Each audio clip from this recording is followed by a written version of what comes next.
Nze Sanyu Robina Mweruka ndine mmeba mulungi tutandise okunyumya gataliiko nfuufu. Tutandise n'omukyala atubidde mu ddwaliro eryeyiganga okumala ennaku 5 oluvannyuma lw'abantu abatannategeerekeka okumutwalako omwana we. Ono babadde bamusuubiza okumufunira omulimu mu kibuga ekikulu Kampala. Omukyala ono Kakayi Barbara Bena mutuuze ku kyalo Kakama ekisangibwa Embaale. Kakayi Barbara Bena y'emyaka 25 mutuuze ku kyalo Mukama mu ggombolola y'Ennyondo mu disitulikiti y'Embaale yasobeddwa kane mu kibira ku ddwaliro ly'eyiganga kati ennaku 5 oluvannyuma lw'ebigambibwa nti waliwo omukyala yakolagana n'omusajja ne bamubuzaabuza ne bamubbako omwana ow'emyaka 3 ku Lwokutaano oluwedde nga beefudde abamufunira omulimu e Kampala. Omwana yabbibwa e Karono Trinity Blessing ng'okusinziira ku nnyina yali azze eyiganga nga waliwo omusajja eyali amusuubizza omulimu nti wabula olwatuuka namwekyangirako ate ne ssente ez'entambula ne bazimubbako.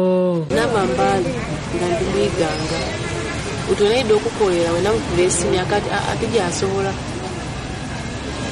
kukola ki kuba nyiibwe nti ate weeraba n'akanti ekyamagezi kyensaze nekiwa kukikokola ki kwira yeeka obusente bwe naalinawo nga ndifunira abaana ekyokulya idi omuntu bwe yava yandiba ssente n'abulwa amagezi ajja ku poliisi nti banambye ku nsulo kubanga bwe bwali buzibu. Annyonnyodde nga bwe yagenda ku poliisi n'atafuna kuyambibwa kwe kusalawo okugenda kusula mu ddwaliro eyiganga kyokka ne wabeerawo omukyala omulala abakuumi b'eddwaliro bwe baleeta naye talina wakusula ne beebaka naye wakati mu kunyumya era n'amusuubiza omulimu. Yabuza aye iwe buzibu ki ng'omukyaza n'amwinono kyendikola ki kyendikuddamu yakati tofaayo nina muganda wange mukwano gwe musawo ali Kampala ayenda mukozi w'okumukolera ayakosa mitomeeka munaabe yogera yamukubira twayogera naye omusaada oyo agamba nti ku makyoko omukyalo onogola mu kifaananyi yali ayogera Oluteeso n'Olungereza yakubira omusajja essimu eyeefuula okumuwa omulimu ne bamulagira okulinnya takisi mu bwangu n'amulekera omwana okujja naye nti kyokka olwatuuka e Kampala amasimu gaabwe ne gavaako. omwana yansitusa yakati mayangu ako bali kwenda ojje bali kwenda mangu ani kuno olikola mpalizo nandikulinda oli ebyendikulinda zira ndikola ki ndikulinda janga n'omwana omuntu gw'omaze okwambaza onomwana kantide nakyo kukuba ku simu erikubuukako kukuba ku simu eziraku. Wakati mumaziga omukyalo ono alajandawo obuyinza okumuyamba nti kubanga kati bbaawe Oluli Charles Brian jamulase ntadde Embaale nga talina mwana we.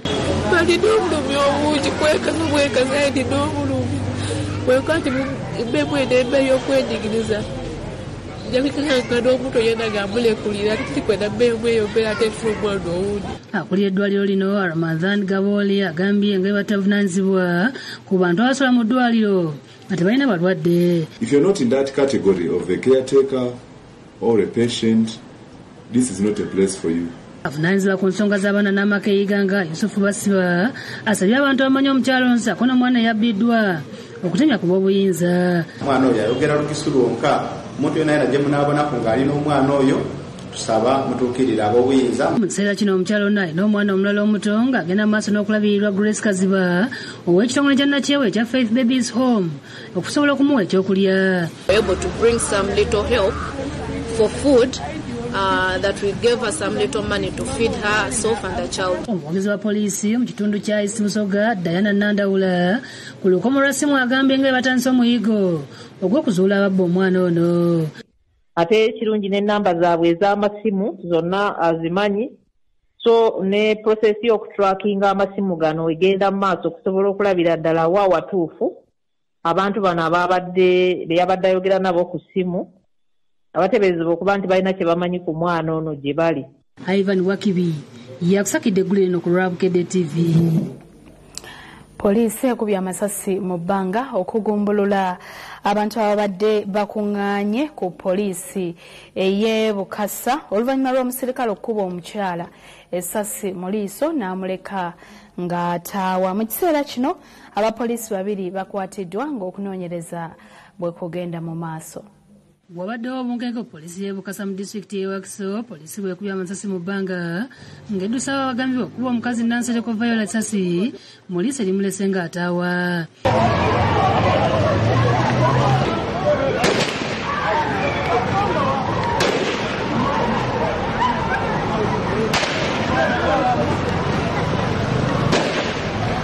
tutuukidde mu kifo kino ng'ebyokwerinda binywezeddwa okutangira abantu abadde batandise okuva mu mbeera. Bonna babudde mu droni ne bakuba emmotoka amasasi gabadde nga 8. Wabaddewo tipa ebadde eva eri wammanga nejjanga etwala musajja mulimu omukyala banzije muganda mulimu omukyala naawe ne driver naawe baba nga muvuga bubi bo ne bamugobye ne bakuba emmotoka amasasi. Mukwolekereza amasasi mulimu omukazi abadde mu mmoloka oyo munda erefu negasasi erimukwata ono omutwe nerimwasa omutwe era n'amaaso ne gatunga tetumanyi ogasazi kati mulamu. Omukazi bamukubye amasasi kukyala eriya kati bwe ngenza okutuukawo nendabira ddala omukazi nga tuufu wano wonna wakubeeti amasasi gamuyiye.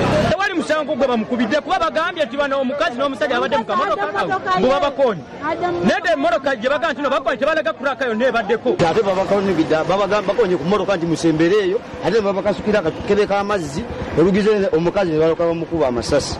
DPC Wakiso Tai Ramadhan adumidde abapoliisi ogobawo abantu abadde bakuŋŋaanye baggyewo omusirikale agayibwa okufulumya essasi.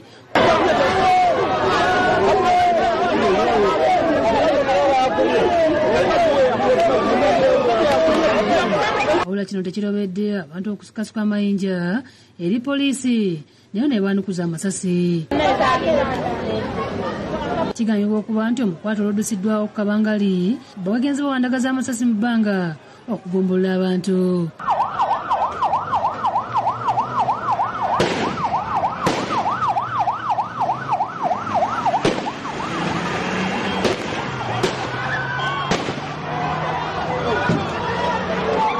Tekitwagala kino oba batugobyeyo abantu abasigadde bano bonna ab'ekitundu bafune obwenkanya. Wayiza Munamyuka omwogezi wa poliisi mu kampani emirano olw'okwesigire ku lukomo lw'essimu n'abaako by'atangaaza. Ategeeza nti mu kiseera kino bakutte abasirikale baabwe babiri abakolera wansi wa NRA ng'omukubbo EPC Muhumuza Elisa ne Yakero Evelyn nga babadde balina emmotoka gye bawondedde ebadde evugibwa Twasa Eriya nga babadde bakavuyo ne bafulumya amasasi ng'eri mu kudyo ne ku byannansereko Violet nga tajjanjabibwa emulago. Poliisi Wakiso erina abasirikale babiri beekutte kuno kwe kuli Police Constable Muhumuza Elisa ne Police Constable Akero Evelyn. Bano abasirikale bonna ba poliisi era nga bakola n'ekitongole ekya UNRA. Kigambibwa olunaku olwaleero okusaawa nga 10 nga bali ku kikwekweto balina emmotoka gye bawondedde Fuso.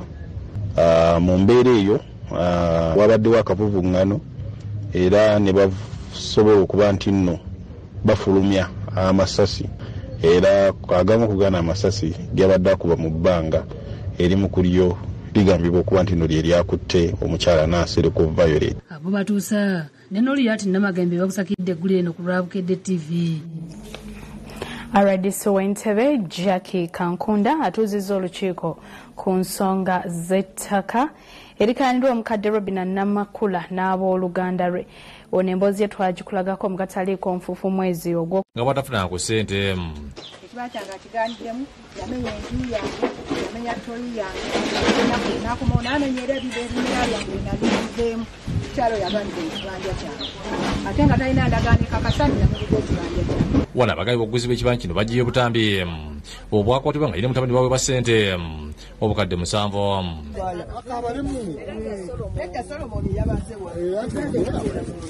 Kyokka yeekyusiza n'akkiriza okuwuba ssente nga zaali za mmere yalemedde mu kibanja kati ssente z'abanyirisa ekibanja kye. Naye z'emmere yazi n'okkiriza sandikkiriza ne bandibuulire n'omusajja omulala ataliwo wano. Nakugamba wali ochalenjinga ekyo tozirya nzirina kati ngenda zireete nnyabo. Abamu ku booluganda lwe balumizanga ekibanja kino bukyalo eky'omuziku ne boogera bwe bakanyako. Nzirayo jjajjanga bwe yalinako ekibanja n'abaako n'ettaka naye ye mu kugaba yagaba yiika 6 yali alina mu kyapa ng'azigabira abaana be 4. Kulabbalayita yasayininga wano Nakizinga Joyce n'asayininga wano nannyini ttaka mu yiika 2 ze baali bakanyiza okufitingamu abantu ne tukikanyako. Kakati ekiri mu lukiiko luno era ekitutawaanya mu kimanyi kyekigambo kye bayita okwefuulafuula. Twagula naye nga tuli ku poliisi paati bitaffe n'abali wano ne mbagamba nti maama wange ewuwe waatunda waweddeyo bye mugula si byammwe bo bagenda mu maaso naggula. RDC alamudde ekibanja ekyogerwako ne bazuula ng'Omukadde Namakula yakiseramu ne bakisiba n'esingisaako okusibamu ebitooke kijja RDC mu mbeera n'amutabukira olw'okuyisa olugaayo mu byasalibwawo. Now I'm getting lies. Last week someone reported you planting seeds. Omukadde Namakula akalidde mu RDC nga bamujjukiza nti yamuwa olukusa okugenda mu maaso n'okwesa etteeka lya RDC yeeganye. Ebyange ate baali bamaze okusasula miliyoni 7.5 olwamala okubijjamu ate n'akomawo n'addamu n'akozesa ekyo. RDC akaseza ettaka lino nga bitali lya Namakula nga lya Mariam Ali yaligulanga omukadde alinako desibolo nkaaga zokka awali enju ye. RDC abuze omukadde n'obutadda ku ttaka lino n'abantu abalala bonna obutaddamu ulisa alimbirako. Bw'banaasanga ng'azimba ng'ate ng'amanyisibwa we bajja bakwata atakiriziganya ne decision gye ndowooza nti yentuufu kooti weeri. Omukadde Namakula asigadde awera okugenda mu mbuga z'amateeka ziramule. Ssentebe w'ekyalo kino Kalule Vincent atangazza ku ndulitu z'ettaka lino nga bwe zizibaawo. Ye n'akola endagaano yekka n'ajja n'amukozesa endagaano kintu ekikirungi n'obutakozesa bakulembeze ba mu kitundu nga bakola ebibanja. Abudde Muwonge yakusakidde Gulin ku Lwabukedde TV. Gego agataliiko nfuufu ky'ekitundu kyaffe ekisoose tugenda kuwumulamu katono tudde n'ekitundu kyaffe ekyokubiri mulimu gano. Linda nebino mugataliiko nfuufu. Buy any Coca-Cola, Fanta, Sprite, Stoney or Novida 300ml glass bottle. Check for your unique code under the cap and send your code to 6688 to participate for free and stand a chance to win a trip to the FIFA World Cup in Qatar. Omulimi asenga 222 Vision Group gwe yatwala e Budaaki akamirwa bina.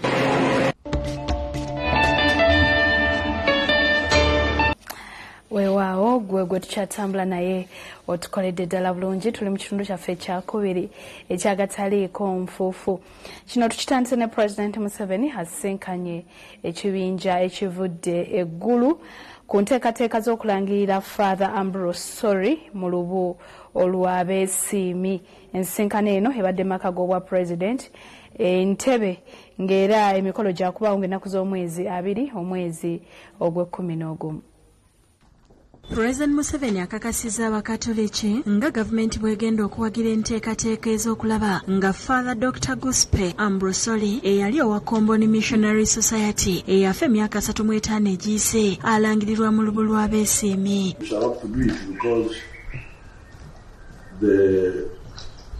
The people there may not manage all these Ugandans who come there and the foreigners. Bino President abikakasizza nga sinkanye ekibinja ky'abannaddiini abavudde mu ssaza ekkulu ery'eggulo nga bakulembeddwa Ssaabasumba John Baptist Odama mu maka g'obwa Pulezidenti Entebbe babadde bagenzeeyo okumubuulira ku bikujjuko ebijja ebigenda okubeera mu Uganda ebisookedde ddala. Ssaabasumba Odama akozesezza omukisa guno okuyita President Museveni ku bikujjuko ebigenda okubeerawo ng'ennaku z'omwezi 2 mu mwezi gwa Novemba omwaka guno mu disitulikiti ya Gago.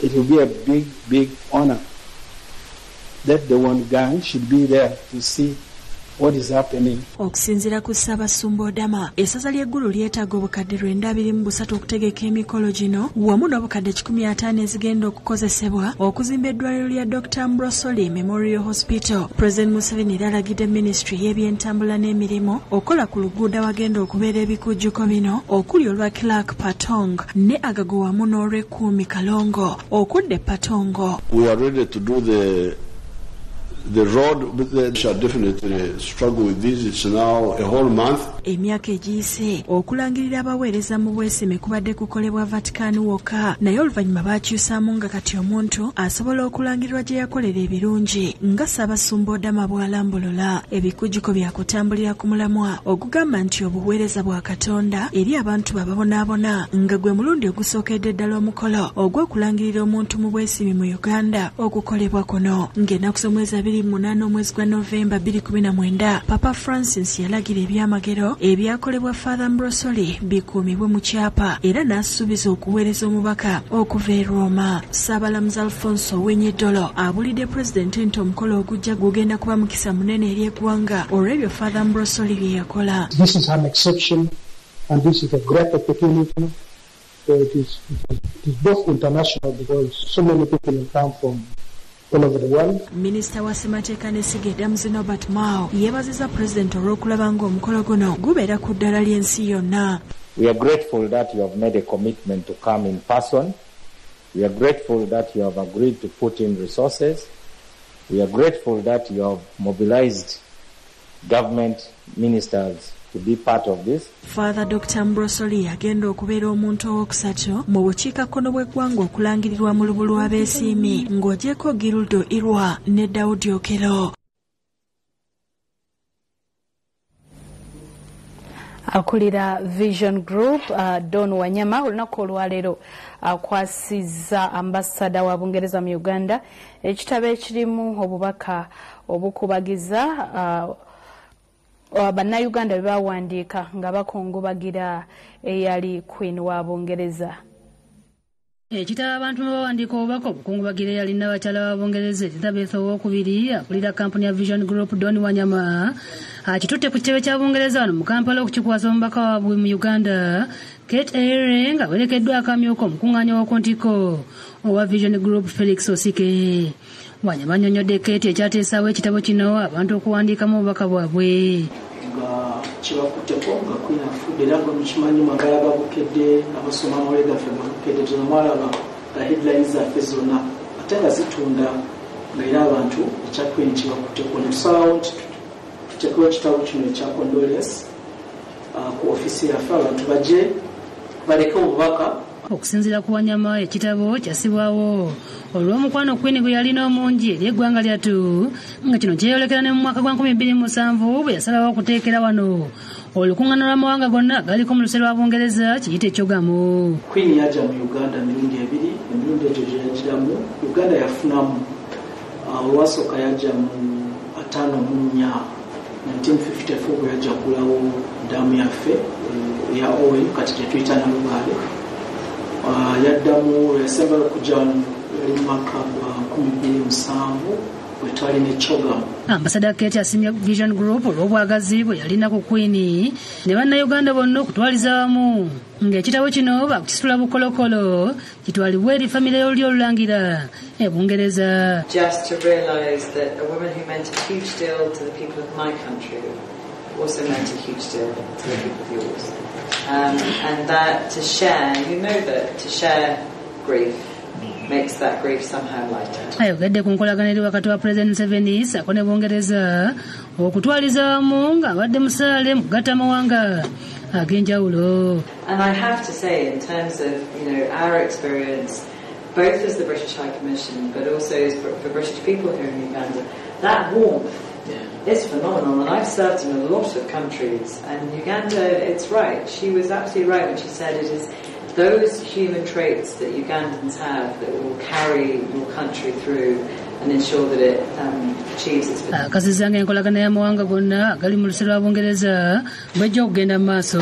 Wanyama oluvudde ku kitebe kya Bungereza yolekedde ku kitebe kya banka ya Finka e Kololo gyasisinkanidde abagipulira okubabuulira ku ngeri gye bayinza okukwataganamu ne Vision Group mu nzirukanya y'emirimu nga bakozesa emikutu gyayo egy'enjawulo okutuuka ku bantu be baweereza. So anyone who is like a institution that is really seeking to reach out to Ugandans across the country. I don't think there's anyone who offers the kind of platforms and ecosystem that we do. Afinka Uganda bamaze emyaka 36 mu nsiike nga bawola n'okutereka ssente z'Abannayuganda era nga basinga kutunuulira bamufuna mpola. Kulira banka ya Finka James Onyuta yeebazza Wanyama olw'enkolagana etandikiddwawo wakati wa banka yaabwe ne Vision Group era ne bannyonnyola n'empeereza endala ze batuusa ku Bannayuganda. There's a Finka that is not only serving women, there is a Finka that is actually is not just credit, it's doing quite a lot of services, payments, deposits, and so many other services. And I think how we can do that with you reaching the type of criteria we serve. Robin Nantale yakusakidde eggulu eno ku Lwabukedde TV.